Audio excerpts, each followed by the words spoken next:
Freediving has become increasingly popular in the last few years, and it's something that I knew I wanted to try while here in the Philippines. I've never done anything like this before. I have zero experience in open waters. I've never been diving. I don't know how to equalize, and I don't even know how to swim properly. So this experience is truly out of my comfort zone.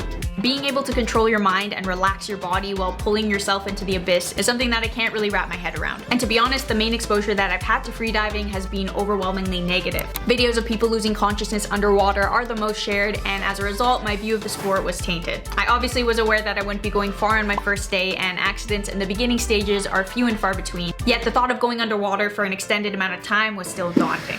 But after multiple friends asking me to go and recommending the same instructor, I finally decided to go for it. The instructor's name is Suna. She teaches yoga, Pilates, and freediving. She's really amazing at what she does, and she's a great teacher. Joining me today will be two of my friends from Italy, Alessia and Alasia.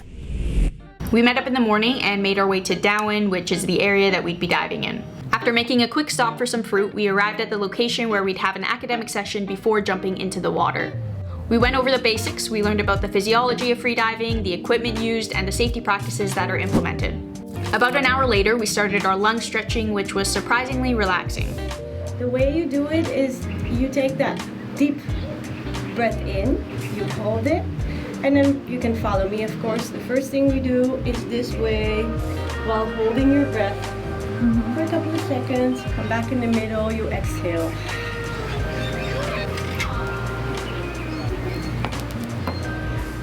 Nice. Everyone feel relaxed? I feel very relaxed. That's the whole idea of it. Next up was our breath holds. This was the part that I was looking forward to the least. I've never attempted a breath hold, so I wasn't sure how my body was going to respond, and after hearing about the different ways people usually react, I was not thrilled about trying it. It didn't take long for my body to react. After about 30 seconds, I started to tense up. My stomach began contracting, I started swallowing, and I couldn't get myself to relax. Very good. What was the first thing you felt? Warmth in my chest. Okay. I felt it in my throat. Okay, the small And then I thing. felt I was starting to contract. And then I did the same as her after. So Yeah. it really contract and I feel like I was like gagging a little bit. I see it all happening. I know that you can still do longer. Just try it. We're on land, nothing can happen. Try to push yourself a little bit longer this time and see what comes next in your state of holding your breath. In this round, I was able to calm my mind a little bit more, but the contractions in my stomach were still very strong. I was also hearing my friend gag, which made me want to gag, and it was just overall very unpleasant. And with this third time, I even want you to give a bit more. So same thing.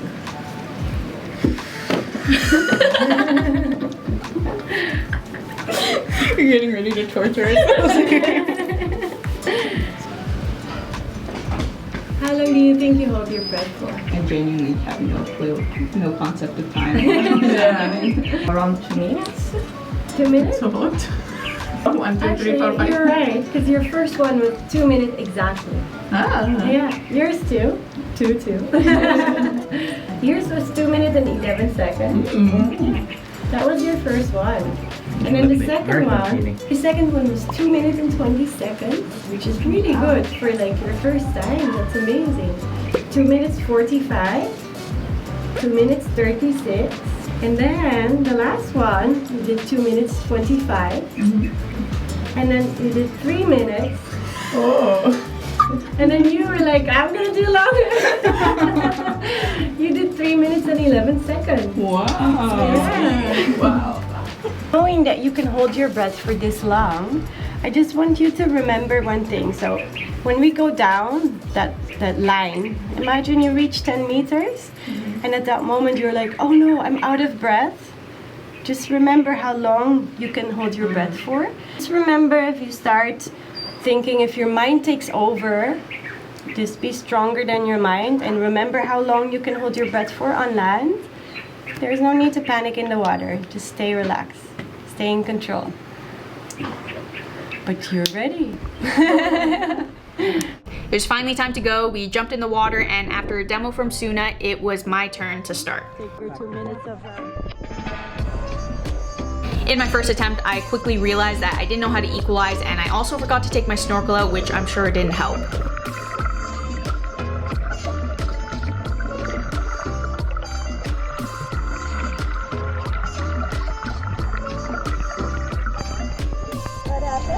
I just don't pressure for the next one.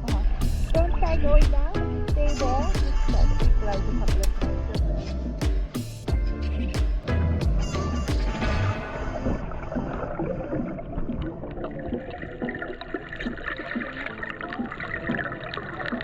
After not being able to equalize the second time, Suna switched it up and told me to try feet first to see if that would help.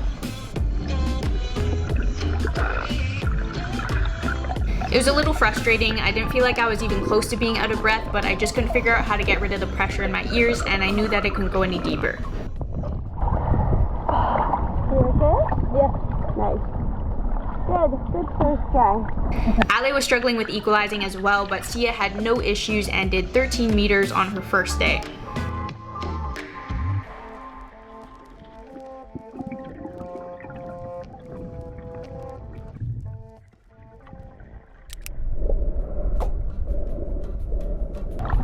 I don't know if we can relax when I need to pee this fast. You just let it go. I can't. It's normal. Ask Suna about it. If you gotta go, you just gotta go. No worries, wash after. No, I don't think I physically can. By this point, I actually wasn't even upset about the fact that I couldn't equalize properly, which is weird because I'm usually very competitive. But in this situation, I was very calm and I felt like I was starting to get it. I just needed more time. This experience wasn't as scary as I imagined it to be. I felt safe the entire time, and I finished off the dives feeling more relaxed than I think I've ever been in my entire life. I can certainly see why people are drawn to it, and I will definitely be back to try it again. Thanks for watching. I'll see you in the next one.